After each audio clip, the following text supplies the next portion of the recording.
Olá, pessoal!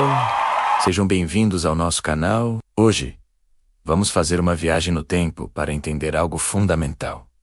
Quando e como nasceu a política no Brasil? Muita gente pensa que tudo começou em Brasília, com os políticos que vemos hoje. Mas a verdade é que as raízes do poder brasileiro são muito mais antigas. Para encontrar o DNA da nossa política, precisamos cruzar o Oceano Atlântico e voltar séculos no tempo, até Portugal. Estão prontos, então?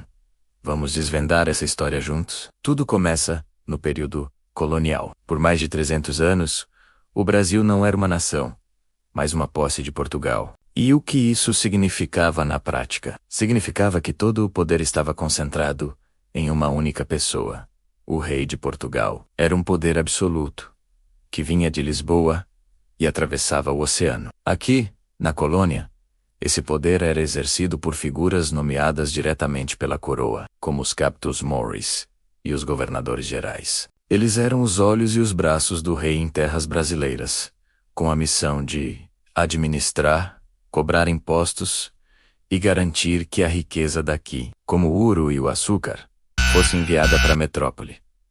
Não existia participação popular, nem eleições. O comando era vertical, de cima para baixo, sem espaço para negociação. Essa estrutura durou séculos, mas um evento na Europa mudou tudo para sempre. Em 1808, o poderoso exército de Napoleão Bonaparte invadiu Portugal, forçando a família real a tomar uma decisão drástica e sem precedentes: fugir. E o destino escolhido foi a sua colônia mais rica, o Brasil. Imagine a cena: a corte inteira, com milhares de nobres, funcionários e toda a burocracia do Estado português, embarca em navios e atravessa o Atlântico. Quando Dom João VI e sua comitiva desembarcaram no Rio de Janeiro, algo incrível aconteceu. Pela primeira vez na história, uma colônia se tornava a sede de um império europeu. O centro de comando, que antes estava a milhares de quilômetros de distância em Lisboa,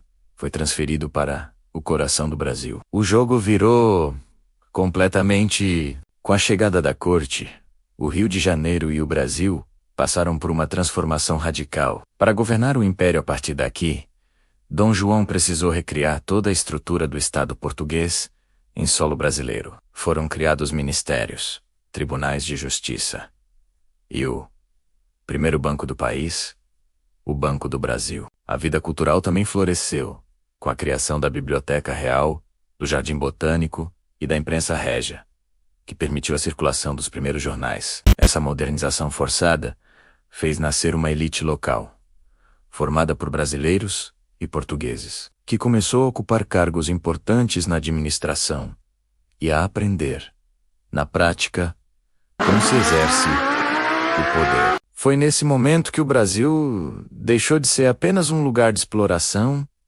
e começou a desenvolver uma identidade e uma estrutura política próprias. Essa semente de autonomia cresceu rápido. A elite que se formou ao redor da corte no Rio de Janeiro começou a desenvolver seus próprios interesses, que nem sempre eram os mesmos de Portugal. Quando a situação na Europa se acalmou e a corte portuguesa em Lisboa exigiu o retorno de Dom João VI, a tensão aumentou. A elite brasileira temia perder o status e a autonomia que havia conquistado. Esse conflito de interesses culminou no dia 7 de setembro de 1822, com a proclamação da independência por Dom Pedro I. Mas atenção! Essa independência não foi uma ruptura total.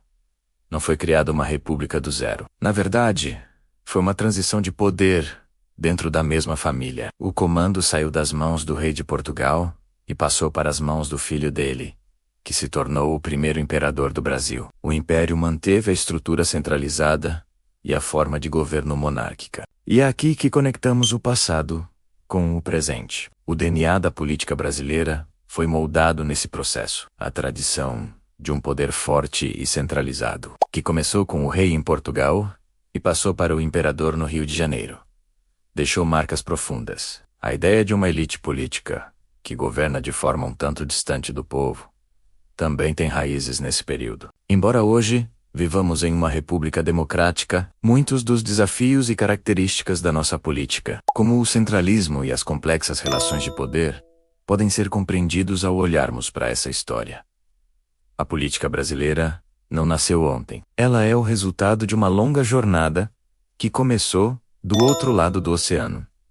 E aí, o que você achou dessa viagem pela história? Entender de onde viemos é o primeiro passo para decidir para onde queremos ir. Se você gostou desse conteúdo e quer saber mais sobre a história e a política do Brasil, não se esqueça de deixar o seu like, se inscrever no canal e ativar o sininho para não perder os próximos vídeos. Muito obrigado por assistir e até a próxima.